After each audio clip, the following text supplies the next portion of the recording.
السلام علیکم ورحمۃ اللہ وبرکاتہ۔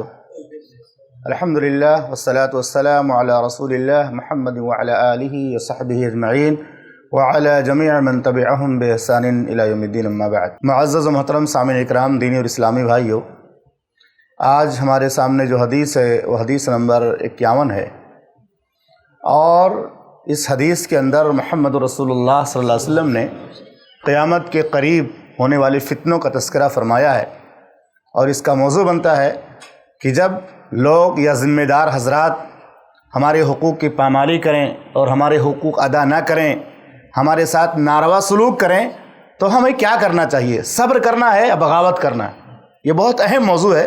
اس کو نہ سمجھنے کی وجہ سے بہت زیادہ فساد اور فتنے دنیا کے اندر پیدا ہو رہے ہیں۔ چھوٹی چھوٹی باتوں پر لوگ جھگڑنے اور اختلاف کرنے لگتے ہیں۔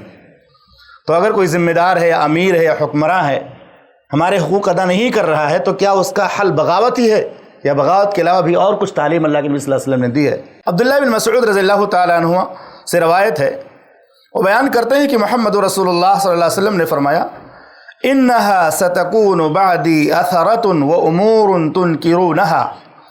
آپ صلی اللہ علیہ وسلم نے فرمایا، خاص طور سے صحابہ اکرام میں جو انصار صحابہ اکرام تھے، ان کو خطاب کیا، کہا کہ میرے بعد، یعنی میری وفات کے بعد ناروا ترجیح دینے کا عمل ہوگا، یعنی جس کو ترجیح دینی چاہیے، جس کو جو حق ملنا چاہیے وہ حق نہیں ملے گا، اور بہت سارے لوگ جو حقوق والے ہوں گے وہ یہ محسوس کریں گے کہ میرا حق نہ دے کر کے دوسرے کو دیا جا رہا ہے، یعنی مجھے کم دیا جا رہا ہے، دوسرے کو زیادہ دیا جا رہا ہے، اور ایسے امور ظاہر ہوں گے، ایسی چیزیں ظاہر ہوں گی، ایسے کام ظاہر ہوں گے جس کو تم ناپسند کرو گے، برا سمجھو گے۔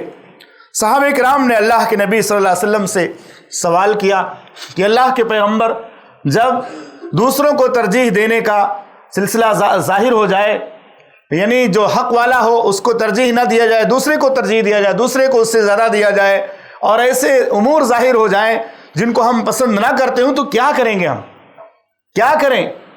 اس کا حل کیا ہے؟ اللہ کے نبی صلی اللہ علیہ وسلم نے فرمایا، تودون الحق الذی علیکم۔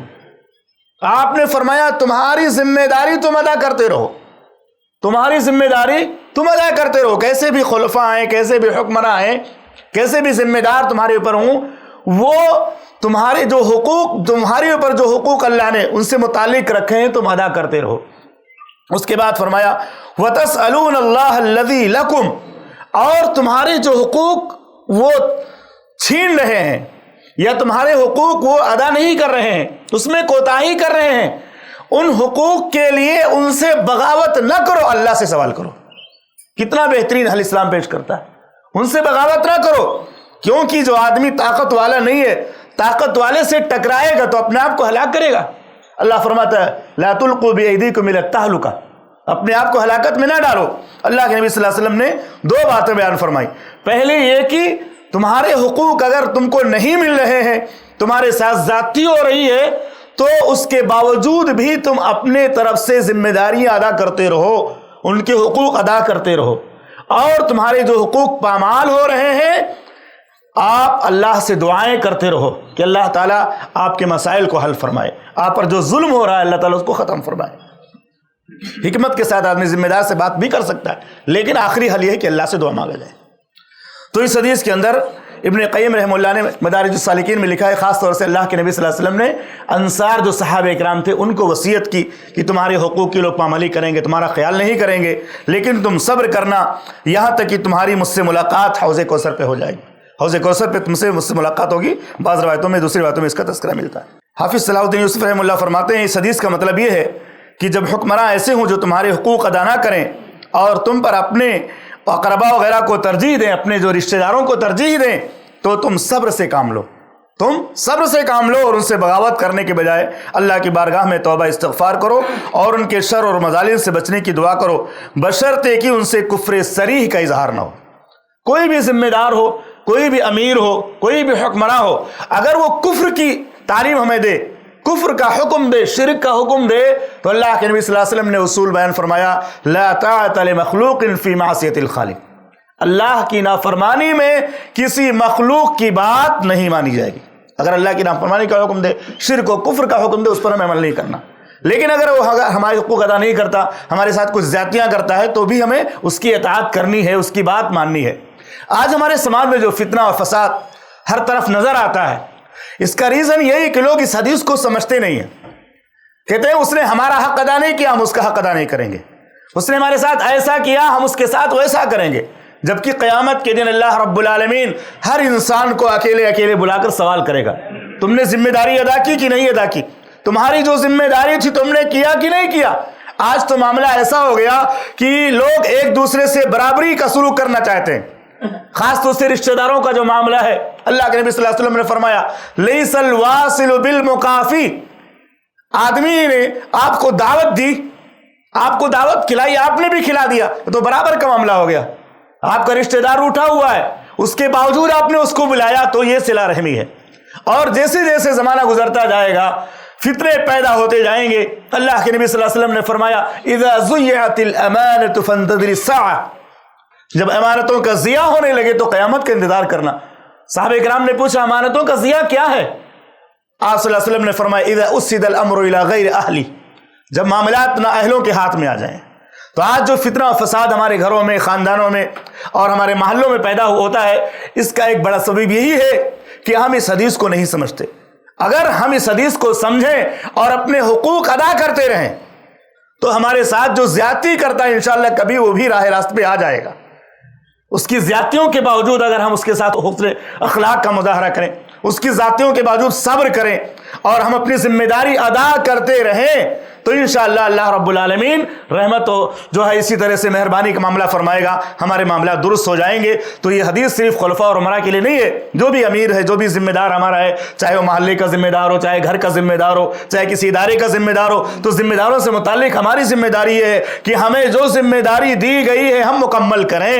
اگر وہ مکمل نہیں کرتا ہے اللہ اس کا مواخذہ کرے گا، اللہ اس کی پکڑ کرے گا، لیکن ہمیں محمد رسول اللہ صلی اللہ علیہ وسلم نے صبر کی تعلیم دی ہے کہ آپ صبر سے کام لو۔ ہر انسان اس دنیا کے اندر اگر یہی سوچ لے کہ ہم اپنے مزاج کے خلاف کسی کی بات نہیں برداشت کریں گے، پوری دنیا میں فساد پیدا ہو جائے گا، پوری دنیا میں فساد پیدا ہو جائے گا۔ ہر کوئی اگر یہی سوچے کہ ہمارے مزاج کے خلاف ہم کسی کی بات نہیں مانیں گے، ایک گھر نہیں چل سکتا، میاں بیوی کا رشتہ نہیں چل سکتا، باپ اور بچوں کا رشتہ نہیں چل سکتا۔ اس لیے اللہ تعالیٰ نے صبر کی تعلیم دی کہ صبر کرو، اپنے حقوق ادا کرو، اپنی ذمہ داریاں ادا کرو، اپنے فرائض ادا کرو اور سامنے والے کی باتوں کو برداشت کرنا سیکھو۔ اگر ہم برداشت کریں گے تو ہم اچھے اخلاق والے رہیں گے اور اللہ تعالیٰ ہم پر رحم و کرم کا معاملہ فرمائے گا۔ ورنہ اگر کوئی آدمی آپ کے ساتھ تھوڑی سی زیادتی کر رہا ہے اور آپ نے اینٹ کا جواب پتھر سے دیا تو اللہ کے نبی صلی اللہ علیہ وسلم نے فرمایا پھر وہی شخص ظالم ہو جائے گا۔ تھوڑی سی کسی نے آپ کے ساتھ بدسلوکی کی اور آپ نے اس کا 10 گنا اس سے بدلہ لے لیا تو ظالم کون ہوگا؟ شروع کرنے والا نہیں، آپ ہی ظالم ہو جائیں گے۔ تو اس اصول کو ہمیں سمجھنا چاہیے، جو بھی معاملہ ہمارے ساتھ ہو، جو بھی ہمارے ساتھ بدسلوکی کرے، بدتمیزی کرے، وہ اس کا وبال اس پر آنے والا ہے۔ ہماری ذمہ داری یہ ہے کہ ہم آپس میں ایک دوسرے کے حقوق کو ادا کریں۔ آج لوگ یہ سوچتے ہیں، لوگوں کی یہ آرزو ہوتی ہے کہ سامنے والا تو ہمارے سارے حقوق ادا کرے لیکن ہم کوئی حقوق ادا نہیں کریں گے۔ سامنے والا سارے حقوق ادا کرے اور ہم ادا نہیں کریں گے۔ ذرا بھی نرم گرم معاملہ ہوا، تھوڑا سا اختلاف ہوا، تھوڑی سی رنجش ہوئی، آدمی اپنے ہاتھ کھینچ لیتا ہے۔ ہم نہیں کرنے والے، ہم ایسا کیوں کریں گے؟ سامنے والا تو ہمارے ساتھ ایسا کر رہا ہے۔ لیکن اگر ہر کوئی یہ سوچ لے کہ ہم اپنی ذمہ داری ادا کریں گے، سامنے والا جو کرے گا اس کا انجام اس کو ملے گا، تو انشاءاللہ ہمارے سماج میں امن پیدا ہو جائے، خوشحالی پیدا ہو جائے گی اور ایک دوسرے سے محبتیں بھی پیدا ہوں گی۔ کیونکہ انسان جب اپنے اخلاق کا اچھا مظاہرہ کرتا ہے، اس نے اخلاق کا مظاہرہ کرتا ہے نا، سامنے والا آہستہ آہستہ زیر ہو جاتا ہے۔ اخلاق میں وہ طاقت اللہ رب العالمین نے دی ہے۔ اللہ سے دعا ہے کہ رب العالمین ہمیں جو ناروا باتیں ہمارے سامنے ہوتی ہیں، ناجائز باتیں، ہمیں وہ صبر کرنے کی توفیق عطا فرما اور ان تکلیفوں کے باوجود ہمیں اپنی ذمہ داریوں کو ادا کرنے کی توفیق عطا فرما۔ اسی کو صبر بولتے ہیں، اسی کو استقامت بولتے ہیں کہ مشکل ترین حالات میں بھی آپ اپنے فریضے سے غافل نہ ہوں، اپنے حقوق ادا کرتے رہیں۔ اللہ رب العالمین ہم سب کو اس دنیا میں جب تک زندہ رکھ امن و خوشحالی اور ایمان کے ساتھ زندہ رہنے کی توفیق عطا فرما اور ایمان کے ساتھ موت نصیب فرما۔ السلام علیکم ورحمۃ اللہ وبرکاتہ۔ ایسے ہی فائدہ مند اسلامک ویڈیوز دیکھنے اور منہج سلف پر کتاب و سنت کی تعلیمات کو عام کرنے میں ہمارا تعاون کرے تاکہ آپ کے لیے ذریعہ نجات، جنت کے حصول کا سبب، ساتھ ہی مال میں برکت و اضافے کا ذریعہ بھی بنے۔ آمین۔ جزاک اللہ خیرن۔